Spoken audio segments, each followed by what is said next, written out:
Hello again, Chris Lee and Chase Robinson of Southeastern 16 here to preview the Kinder's Texas Bowl, Houston, Texas, Tuesday, December 31st, 2 Central. You can catch that on ESPN. Odds makers favor LSU last I checked by about 2.5 with an over-under of around 60, making for an implied final score of LSU 31, Baylor 29. Our composite computer model has LSU by about 4.5. What does that mean? I don't know, because, boy, we've got some opt-outs and transfers and all sorts of stuff we love this time of the year in college football, Chase. Yeah, I mean, the portal's open, opt-outs are happening, and LSU's been hit by that. As far as opt-out goes, offensive tackle Will Campbell opting out. Offensive tackle Emory Jones opting out. Tight end Mason Taylor opting out. Most likely wide receiver Kyron Lacey opting out. Then you got C.J. Daniels transferring, starting safety Sage Ryan transferring. You got a receiver who got some snaps transferring, a couple guys on the defensive line transferring out. So LSU's been hit hard, and so it's kind of hard to gauge what this game could look like for the Tigers. As far as Baylor goes, they've got some guys in the portal. They don't have any opting out, though. So they've got 4 in the portal and no opt-out. So it's kind of polar opposites, if you will, for both of these teams as far as who will be on the field and who won't. I don't even know if what I'm about to tell you is relevant. It's a stat breakdown we usually do because when you're missing 2 first-round tackles and all those other guys, I mean, in the midst of all this, the big story is Garrett Nussmeire is coming back for a senior year. Yeah. Instead of getting picked in the draft, where I think he could have been probably a top 3-round selection. Who knows? Maybe top half of that range. But here are the numbers. LSU scored 29.3 points a game. Baylor gave up 25.3. Rushing plays, each team averaged 4.6, both LSU's offense and Baylor's defense on rushing plays, which don't count sacks. Those go on passing plays, where LSU averaged 7.1, Baylor gave up 6.7. LSU only gave up sacks 2.9% of the time. How relevant is that? I don't know. Half those were in the Florida game, I think. And again, your tackles are gone. Baylor sacked the quarterback 5.7% of the time, so it's not a tremendous pass rush. Maybe that's your relevant stat in this. Turnover percent. LSU hung on to it all but 1.8% of snaps. Baylor forced turnovers on 2.3% of snaps.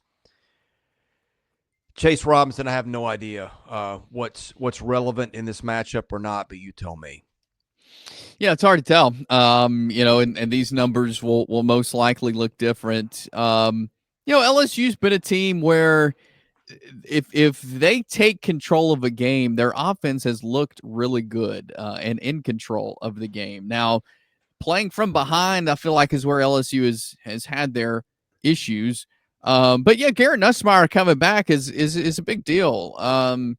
He's a guy who we've seen some really good stuff from this year. He's kind of been waiting in the wings, waiting his turn to take over, and he has. And I feel like he's done some really good things. I mean, he's thrown for 3,739 yards this season, 26 touchdowns. He has thrown 11 picks, which has been an issue, and he's thrown those at some very unfortunate times for LSU in some unfortunate moments. And so you get good quarterback play from Garrett Nussmeire, and you get some of these guys, we'll find some new faces, I feel like, for this LSU team, especially at receiver, some new targets for Nussmeire to throw to. And if they're on the same page, I think the LSU offense can move the ball for sure.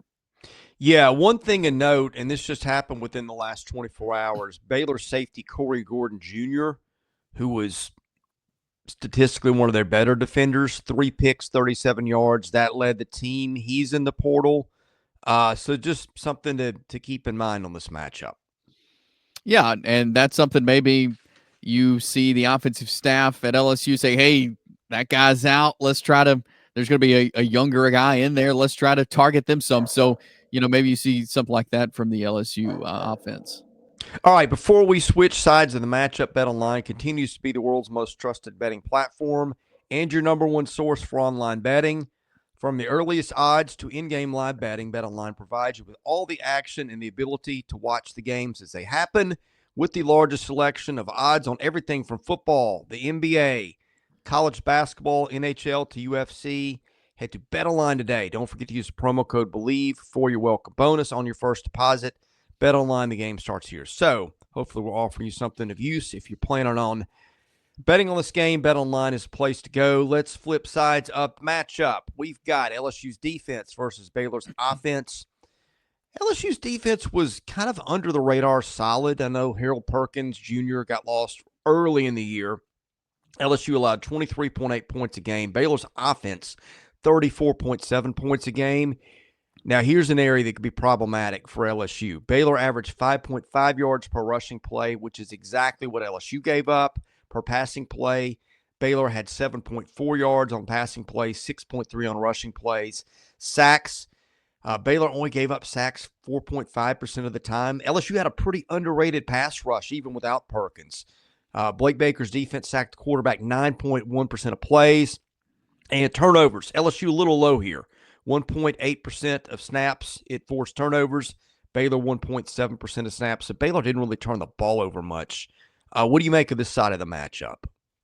Yeah, that's something I feel like to keep an eye on is turnovers. What can LSU do to force the ball out of Baylor's hands? Like, I feel like that's something, because again, LSU has played their best football when they're ahead, when they're not having to play from behind. So I feel like if LSU can find some ways to force turnovers, get the football back, keep it out of Baylor's hands as much as possible, you have a better chance, LSU does, of taking control of the game and staying in control of the game.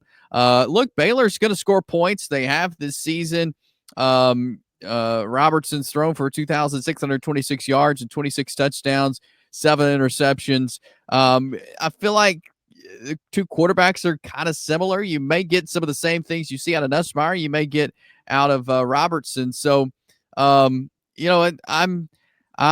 intrigued by what just kind of I've seen just in looking at this Baylor team, but I feel like LSU's been able to do some good things. But again, to me, LSU has got to find ways to get the football back, to force some turnovers, to stay in control of the game. All right, let's get to picks and why. By the way, a correction. My notes on the line were a couple days old. With all the opt-outs and everything, this is now shifted to a pick-em chase, which is kind of amazing given how much LSU's got out against a pretty good Baylor team. Let's get to picks and why. We'll start with you. I think LSU finds a way to win the game. I think it'll be a really good game, a close game. I think, though, LSU behind Nussmeire can find a way to win the game. But again, they need to go out and take control of the game early, or it could go another way. Yeah, LSU still got Aaron Anderson and some guys that can make some plays. I'm just worried about those tackles being gone, to be honest with you. This is a good Baylor football team, a quality Baylor football team. I think if Campbell and Jones are playing, I'm picking LSU. That is a lot to ask to protect a guy with 2 new tackles in this spot. I'll go, but now I will tell you this. I remember LSU just clocking Purdue in the Music City Bowl a couple of years ago. In one of these, it wasn't quite the scenario, but my point is we've seen Brian Kelly get it together in bowl games in this era before. I just don't like Jones and their tackles being out in this spot. So I'm going to go Baylor, but I'm a little nervous about it. Either way, we'll be here to talk about it later. Hit the subscribe button to the channel, enabling notifications so when we generate content, you'll see it. We do football, baseball, basketball year-round. For Chase Robinson, Chris Lee, you've been watching Southeastern 16 presented by BetOnline.